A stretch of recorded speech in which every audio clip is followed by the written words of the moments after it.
So that was Mitch McConnell talking about the direction that Republicans are going to go in and basically setting the scene, saying, look, whatever's about to happen, it's not because we want it to, it's because we have no other choice. The fiscal cliff has been talked about in very broad, vague strokes. I mean, we've gotten into the details, but it bears reminding folks what exactly we mean by the fiscal cliff and sequestration.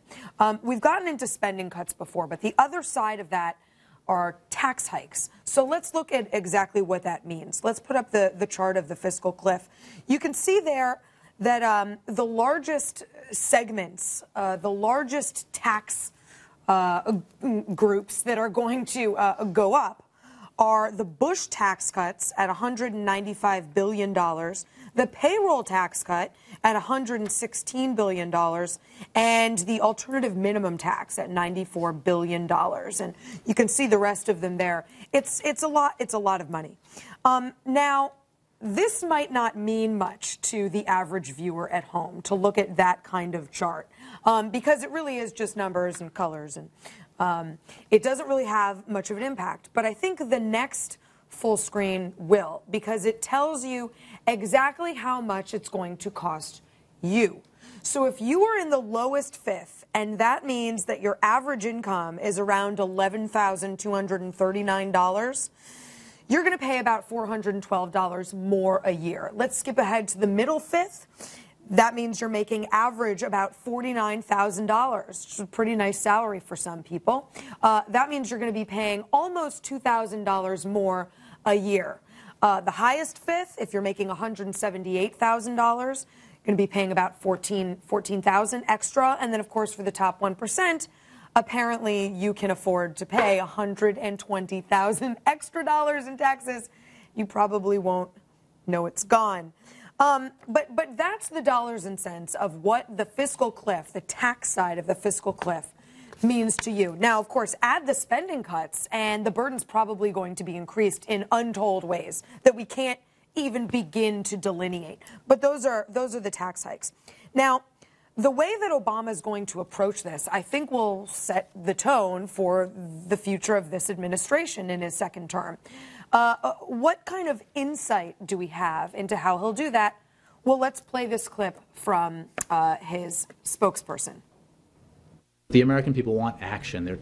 They don't want political posturing. They don't want ideology driving the decisions that are made here. So I think, citing, I believe, Speaker Boehner, it's fair to say that the president also believes that we don't. He's not looking to box himself in or box other people's ideas out as we approach the conversation that will begin on Friday. Gosh, that sounds nice. That sounds really, really hopeful and optimistic and Pollyanna. And I would say totally untrue. I think Jay Carney there is right that we don't want to see ideology rule this debate. But let's take a look at the president's schedule for today. Who did he meet with? Well, there you have it. MoveOn.org, SEIU, AFSCME, the NEA, AFL-CIO, and the Center for American Progress. Not a conservative group among them. There's no Heritage, there's no Cato, there's no Club for Growth. Those are, I would wager, some of the most left-leaning entities and representatives in the country. Well, surely tomorrow he'll correct this.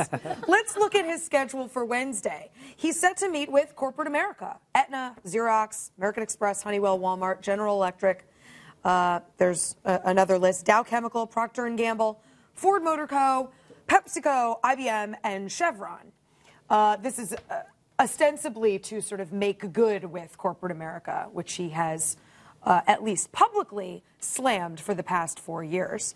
So I think we can assume that ideology will, of course, be a part of this argument. Now, there was a New York Times piece that floated a potential solution or part of a solution to the fiscal cliff. It was originally an Obama suggestion, then it became a Romney idea, and now Democrats are saying that they might be willing to look at it, and that is capping deductions at $35,000. So you can make your deductions, your rate doesn't go up, but you can't take away more than $35,000 on your income tax. It's an interesting idea. The Third Way group, which is a centrist Democrat think tank, says this is a great idea and could add 1.3 trillion in revenue over 10 years without having to raise rates, which sounds like a great thing.